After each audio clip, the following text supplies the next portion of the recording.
Tengo a mi derecha a Gabriela Cabezón Cámara, es periodista cultural y escritora, estudió la carrera de Letras en la Universidad de Buenos Aires, fue becada como resident writer en la Universidad de Berkeley en California, coordina talleres y clínicas de escritura, trabajó como editora de cultura de Clarín y actualmente ejerce el periodismo de manera independiente, colaborando en medios como Página 12, Fierro, el blog de Eterna Cadencia y la revista Anfibia. Publicó los libros La Virgen Cabeza, Le viste la cara a Dios, Bella, Romance de la Negra Rubia, Sacrificios, y su despojo fue una muchedumbre. Y en 2017 publicó la nueva novela, o su última novela, Las aventuras de la China Iron. A mi izquierda tengo a Oscar Fariñas, escritor, estudió Ciencias de la Comunicación y Letras en la UBA, publicó los libros de poesía Mamacha, Pintó el arrebato, El velo hermafrodita de la lengua, Un ballet de policía en el agua, El guacho Martín Fierro, El desmadre y El negro Atari. Me acordaba de una frase como para comenzar Italo Calvino en ¿Por qué leer los clásicos?, donde dice que un clásico es un libro que nunca termina de decir lo que tiene que decir. Y ambos han reescrito o han tomado el Martín Fierro como referencia para un nuevo libro. Entonces me gustaría conocer qué lo llevó a reescribir o a tomar como referencia al Martín Fierro. Bueno, qué sé yo, un montón de cosas, ¿no? Me parece que Martín Fierro funciona un poco como, de alguna manera, como vertebrador de cierta mitología nacional. Y en ese sentido es bastante curioso lo que pasa, porque es un libro que probablemente no leyó entero mucha gente. Sin embargo, mi abuela, por ejemplo, que era casi analfabeta, se sabía esa, Los hermanos sean unidos, o la del juez. Curiosamente también lo que se recoge, los versos que quedan, no son los más felices del Martín Fierro, pero deben hablar de algún modo de algo que interpela fuertemente a la mayor parte de los argentinos, ¿no? Hacete amigo del juez, ponele. Amigo Vizcacha, ¿no? Claro, eso era lo que más recuerdo yo, por ejemplo, que le interesaba a mi abuela. Que bueno, sin lugar a dudas, a mi abuela y a tanta gente, sin lugar a dudas te interpela de alguna manera con algo que todos sentimos que ocurre, qué sé yo, hacerse amigo del juez parece que está bien. A mí no me interpeló tanto eso, sino desde el Bicentenario, si querés, y todo lo que empezó a pasar desde entonces, a mí me llevó a pensar la constitución de Argentina, tanto como país concreto como país imaginario. Como país concreto, yo creo que desde entonces, desde 2008, desde la 125 y todo ese enfrentamiento del campo con la ciudad, o más bien es de clase, pero fue visto y fue planteado un poco en esos términos también, como se planteó algo de Martín Fierro, ¿no? Que plantea ese enfrentamiento entre campo y ciudad, por supuesto siempre salteándose al estanciero como el eslabón que también entregaba a los gauchos, porque elegiría obviamente quién se iba, quién no, o alguien que lo representara al estanciero. Entonces a mí me llevó a volver a pensar cómo estaba hecho este país y de qué imaginario, sobre qué imaginario se construía, qué imaginario se usó para terminar asentando y dándole un sentido cohesivo a un modelo económico que era muy excluyente y muy destructivo y muy asesino, y que es el que sigue funcionando hoy, ¿no? Con todos los proyectos industrialistas que fracasaron uno atrás del otro. Y bueno, me sentí como fuertemente interpelada por ese libro y me gustó volver a pensarlo. Y después nada, como decía Horacio, hay bastante de lo que estás leyendo algo y de golpe, pum, se te ocurre, vamos a escribir esto. Y algo que sí noté es que en todo ese imaginario, incluso en el corpus concreto de la gauchesca, que tiene la gracia de los corpus abarcables, ¿no? Que es como un placer. Otras cosas son tan enormes que te dejan como, bueno, esto no voy a poner nunca. No hay nada de mujer, o sea, es una patria de machos para machos. De hecho, si uno acepta esa idea, para mí discutible a morir, de que en el Matadero hay una fundación de la literatura argentina, ahí, como dice Fernanda García Lao, la cocinan, se la guisan y se la comen. Como todo una cosa muy, muy, muy patriarcal. Entonces me gustaba pensarlo desde otro punto de vista, me gustaba pensar una posibilidad también para el Estado que fuera más feliz, otro modelo de país, otra manera de estar en el mundo. y quería hablar de eso, qué sé yo, de la luz, de lo hermoso, de lo que podría haber sido y no fue. Muy bien. ¿En tu caso, Oscar? ¿Qué te llevó al guacho Martín Fierro? Yo creo que fue en alguna medida el descubrimiento tardío del texto y la contraposición con las lecturas que se nos proponían a partir del secundario. Después en la universidad, digamos, acompañado por algunos textos críticos, se me fue abriendo un texto por demás hermético. Cuando uno se encuentra por primera vez con él, parece ser que el modo de encararlo escolarmente es formar un glosario de todas las cosas que nosotros, en mi caso los niños de los 90, adolescentes, no entendíamos. Y bueno, el deslumbramiento posterior del conocimiento de este personaje, por demás contradictorio, me llevó acaso a querer compartir esa alegría con otra gente. Entonces, de algún modo surgió la posibilidad de pensar en un texto con menos distancia con los lectores actuales, digamos. Entonces, bueno, es ese ejercicio de traslación y ver qué efectos posteriores tienen. Por supuesto no es tan literal, pero a la vez la hipótesis de trabajo era tratar de tocar lo menos posible el texto. Bueno, en tu caso me hizo acordar la lectura de Leónidas Lamborghini sobre el canto. Sobre el canto, pensemos que arranca, aquí me pongo a cantar. Y el hecho de la guitarra y el cantor como agentes de sociabilidad. En tu caso lo llevaste o lo pusiste al día en clave cumbiera o digamos como lenguaje tumbero también. ¿Puedes contar un poco cómo llegaste a eso, por qué llegaste a eso? Bueno, seguramente también pensando mucho en las lecturas de Leónidas también, ¿no? Y su vindicación de la parodia como procedimiento estético que a partir de la risa puede alterar imposiciones de modelos canónicas. Entonces, yo trabajaba en una librería, ¿no? En aquel entonces. Bien. Y veía cómo circulaba el libro como objeto más que como texto a ser leído. Veía el tipo de gente, la clase a la que pertenecía. Yo trabajaba en Barrio Norte y me intrigaba cómo un personaje tan parecido a esos personajes que generalmente desde cierta ideología se tiende a menospreciar, por decirlo menos, era el ídolo del regalo en cuestión. Generalmente es un regalo. Está tan despojado el costado textual del libro que se vuelve pura materialidad. Entonces la pregunta generalmente era si había tapas de cuero, por ejemplo.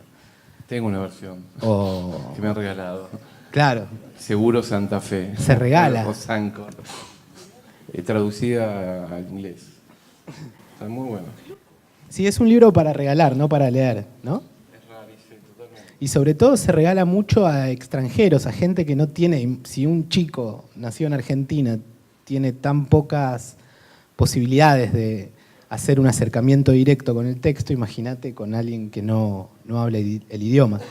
Uno de los tantos misterios que envuelven a nuestro libro en cuestión, ¿no? Entonces, nada, creo que quise poner un poco más en evidencia el carácter marginal del protagonista, trasladando y buscando equivalencias de la vida marginal de entonces con la actual. Claro, y ahí volviendo a Gaby y las aventuras de la China Iron, en tu lado le diste voz a la mujer de Fierro. Sí, hice eso. Ni más ni menos, pero también digo, le diste en ese marco, pusiste en acción las correrías de dos mujeres, ¿no? digamos, como un spin-off de Martín Fierro, ¿no? Como un tema, una parte que por ahí Hernández podría haber trabajado si estaría bien vivo, no sé. Digo, en términos de la marea verde y todo lo que es el mundo actual de los derechos de las mujeres y demás. Sí, tal vez lo hubiera hecho. ¿Quién sabe qué haría Hernández si estuviera vivo? Sería divertido empezar a suponer. ¿Qué haría Hernández si estuviera vivo? Hagamos una asamblea.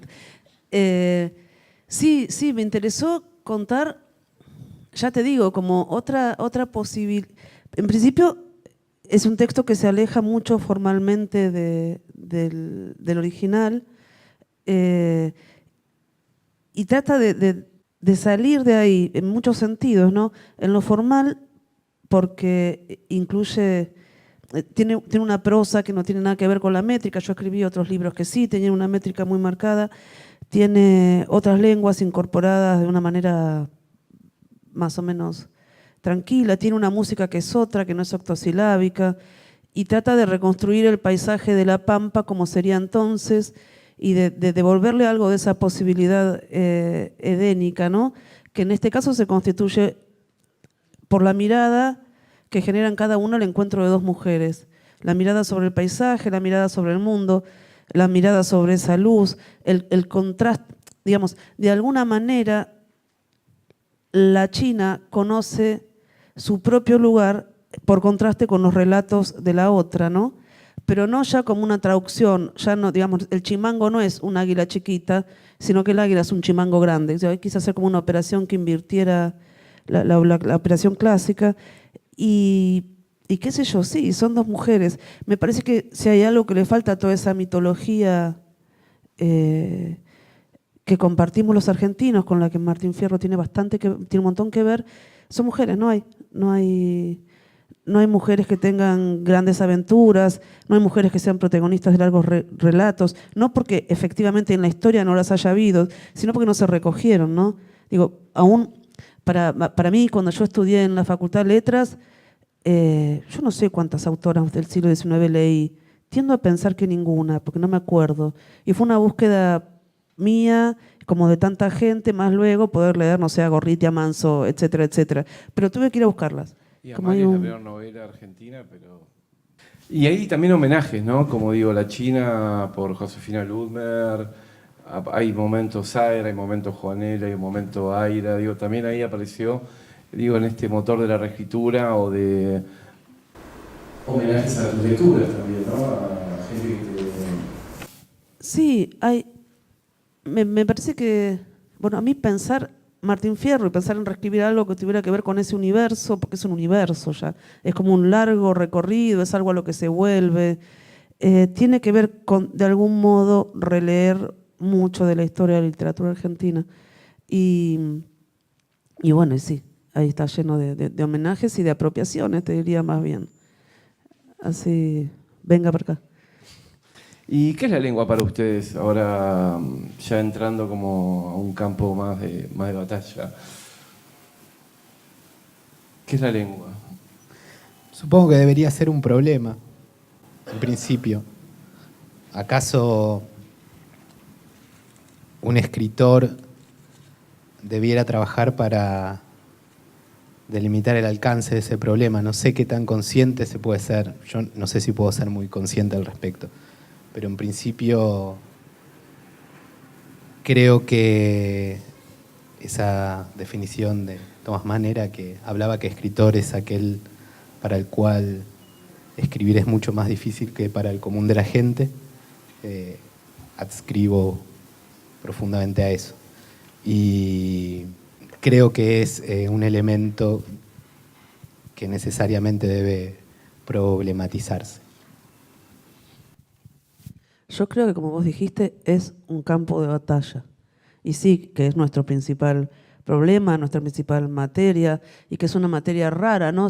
En muchos sentidos, porque es algo que nos constituye, que nos antecede, que nos va a seguir después de nosotros, sin más mínima duda. Y también coincido con Oscar en que no sé cuál es el grado de conciencia. Porque uno escribe, yo siempre lo siento que es como con dos partes del cerebro, una que estaría acá en la nuca y que es algo que me pasa, me atraviesa. Viene como una correntada que te parte en dos y hay algo de esa lengua que no es del todo consciente, que es la lengua de todos y que es la lengua que también le disputamos a, por ejemplo, los grandes medios de comunicación que trabajan todo el tiempo para romper la polifonía, para romper la polisemia, para hacerla significar una sola cosa. Y ahí estamos nosotros peleando para tratar de restituirle algo de toda esa riqueza que efectivamente tiene, pero que se manifiesta, no sé, el autor es autor en algún sentido y en otro no, en otro es algo que te pasa, que vos te concentras, te pones a escribir y hay algo que te acontece en ese momento. Entonces tampoco sabría decir cuánto hay de conciencia. Sí, después te pones a corregir, ahí sí hay mucha conciencia y es bastante más aburrido. El momento en que te atraviesa la lengua es como extático, es como un momento hermoso, ¿no? Y uno escribe para que eso le acontezca de vez en cuando. Y creo que es todo eso. Sobre todo es un gran campo de batalla y para un escritor tiene algunas dimensiones más esa batalla, porque también es la materia que se te resiste, que se te entrega, que te atraviesa, pero que también que se te resiste, que te presenta 10 millones de niveles de opacidades, más tal vez que para aquellos para los que escribir es más fácil, como decía Oscar. ¿Y hay como cierta necesidad de venganza en esta reescritura, digamos, de Martín Fierro? Digo, porque pasás del plano primero cuando volcás, cuando escribís, después viene la reescritura, que es como vos decías, como vérselas con el viento, ¿no? Y ahora, después de la materialización, ¿ves que hubo una necesidad de venganza ahí, de poner a la mujer en un papel que por ahí fue descuidado, o borrado más que descuidado? La verdad, ni en pedo. No, cero venganza. De hecho, me gustaba pensar ahí como otro camino posible, o como otro imaginario posible para la Argentina, porque bueno, uno de golpe se pone ambicioso, eso me dura 5 minutos. Como pensar otro imaginario posible. Me gustaba pensar una vida que no fuera secuestrada por el Estado, como es efectivamente la de Fierro. Fierro es un hombre quebrado por el Estado, ¿no? Quebrado por este proyecto de nación latifundista y agroextractivista. Me gustaba pensar otra posibilidad. También él es muy feliz en esta novela, termina siendo un hombre feliz. Bueno, lo de un hombre vemos, pero feliz. Y me gustaba poder pensar esa otra, una forma de vida otra para todos y todas. No lo viví como algo vindictivo para nada. Yo traté, de hecho, que hace un libro luminoso y amoroso y con mucha música. No veo por qué sería una venganza. Sí, una apropiación, insisto en eso. Pues, sí, lo pensaba, digo, en términos por ahí de ciertas películas últimas, supongamos, ¿no? De Tarantino, donde pone esta maquinaria de cambiar el final de la historia. Entonces, digo, al poner a la mujer de Fierro en otro lugar y reivindicar como todo un imaginario de la literatura, otro me parecía que ahí había como, digo, el estilete de la venganza, pero por ahí no lo vindicativo que tal vez lleva la palabra, no sé. No, tal vez, después lo pensé, y a raíz de cosas que me preguntaron, a mí no se me había ocurrido necesariamente. Hay algo de decir, si uno hace la lista de personas que se volvieron a apropiar de esta materia y la retrabajaron, la volvieron a lanzar, en general son todos varones. Y quizás sí hay un gesto ahí medio provocativo, en el sentido de decir yo también puedo, pero sería provocativo leído desde un contexto de machismo fuerte, importante. Sin eso no me parece tampoco. No, pero la verdad que en este libro no tengo venganza, en otros sí. Bueno, y también el tema de la frontera, ¿no? O sea, a Fierro lo mandan a la frontera, es el modo del castigo. En tu caso, Oscar, trabajaste con esta frontera nueva para muchos de los lectores, que es, o atravesaste la frontera del libro presente a un libro vívido, ¿no? Digo, el lenguaje tumbero y demás. ¿Cómo? Yo te he escuchado en varios videos que hay en YouTube relatándolo y uno escucha también el beat de la cumbia, ¿no? O escucha el beat urbano, ¿no? El beat de la calle. ¿Sentís que todavía hay más de eso? ¿Hay que buscar más todavía por ese lado? Puede ser. Me quedé pensando, y también en función a esta idea del elemento frontera, que acaso con respecto a la venganza, ¿no? Yo no, en su momento, acaso no lo pensé conscientemente, pero me parece que en este momento de renovada salud de la xenofobia, me gustaría destacar, entonces sí, como gesto, la posibilidad de yo, un paraguayo, me estoy robando al personaje principal de la literatura argentina y me lo llevo a Paraguay, porque en mi libro esa frontera no conducen a la toldería, sino al exilio en Paraguay. Entonces, me gusta esa posibilidad de secuestrarlo, de plagiar al Martín Fierro en todas las acepciones del término. Buenísimo. Nos quedan 5 minutos. Quiero invitar a los participantes a que, si quieren hacer alguna pregunta, tanto a Gaby como a Oscar, más que bienvenidas. Es una pregunta para Gabriela. Leyendo tu libro, tuve una impresión que te quería preguntar si es absolutamente errado o no, que hay un diálogo explícito con Martín Fierro, eso es obvio desde el título en adelante, pero me pareció que también había un diálogo bastante intenso con una excursión a los Indios Ranqueles. Quería saber si es así y por qué no hay un diálogo explícito como sí lo hay con José Hernández. Sí, lo hay. Sí, hay un diálogo con Ranqueles. Explícito en el sentido de que no está nombrado Mansilla, ni especialmente los Ranqueles, pero después ese viaje hacia las tolderías me parece que es bastante transparente. Creo, no sé, la verdad. Viste, igual que impresiones cerradas no hay cuando estás leyendo, yo qué sé. Pero no, sí, tenés razón. Ese es el otro libro. De hecho, me parece que, vistos los dos como libros contemporáneos, sobre todo la vuelta y la parte en que atañe a los indios y todo eso, que es increíble, es un proceso de demonización impresionante, no sé, que a mí solo me recuerda algunas notas que leí en la época del asesinato de Maldonado, ¿no? ¿Ustedes se acuerdan de esas notas que decían que había terroristas kurdos de la ETA, del MIR? Bueno, no sé, loco, tenemos acá una banda terrorista que no sé qué están haciendo, parece que nada, una pena. Pero la construcción del indio para mí tenía que ver más con Mansilla y también con el aira de Emma la cautiva, que bueno, que dialoga directamente él ahí con Mansilla, ¿no? Como están todas esas cosas haciéndose eco y reverberando un poco unas en otras, de una manera inevitable, si crees. ¿En qué quedó la reescritura de Don Segundo o la escritura de Don Segundo Zombie, señor Oscar? En el fracaso de un intento. Pero acaso se pueda retomar, ¿no? Es una pregunta para Oscar en relación a que somos docentes de lengua y literatura y tenemos actualmente esos problemas que tuviste en el secundario al abordar la lectura, ¿no?, del texto. ¿Qué nos podés recomendar? Porque a nosotras, hablo en nombre de mis compañeras también, nos gusta, nos encanta, descubrimos muchas cosas a través del estudio.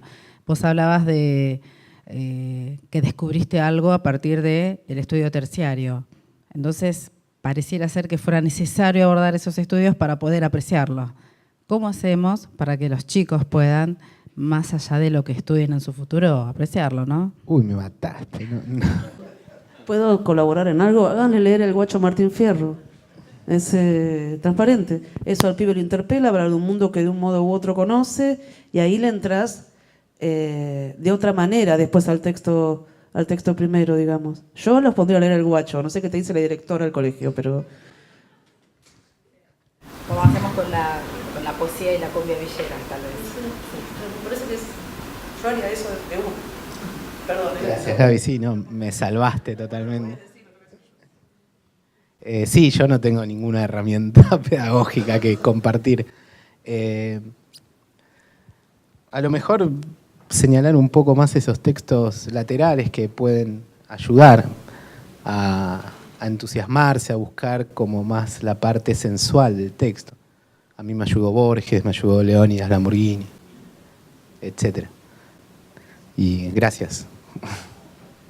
Quiero agradecerles a Gabriela y Oscar por haber participado y a ustedes por, bueno, ser parte de esto y muchísimas gracias. Un aplauso.